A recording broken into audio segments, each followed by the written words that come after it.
جان مادر شیرینم غمخوار و نخستینم جان مادر شیرینم غمخوار و نخستینم بالای سرم عمره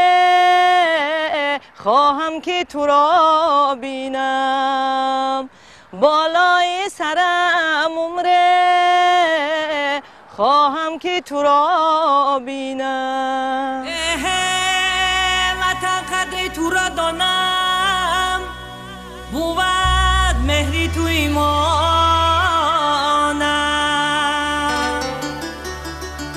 چو بلبل در چمن زارم با وصف تو غزل خوانم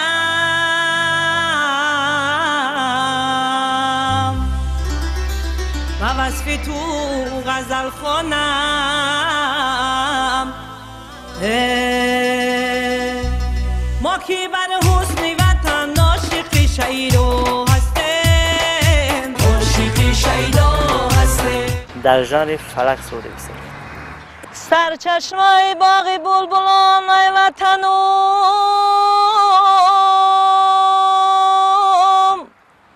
خوش باد و هوا و بوستان ای وطنم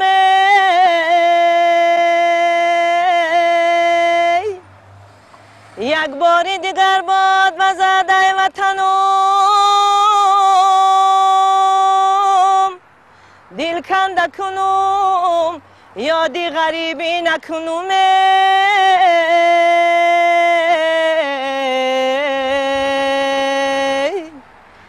دل کنده کنم یادی غریبی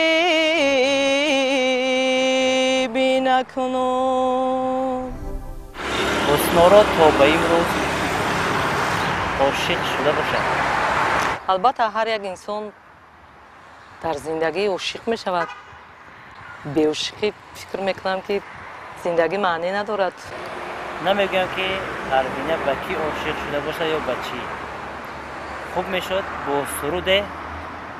همون احساس قلب خود را آشکار میکردیم. از غمی تو سوزم و سوز از غمی من لحظه از غمی تو سوزم و سوز از غمی من لحظه بهر تو مردم بیا بر ماتمی من لحظه بهر تو مردم بیا بر ماتمی من لحظه بهر تو مردم بیا بر ماتمی من لحظه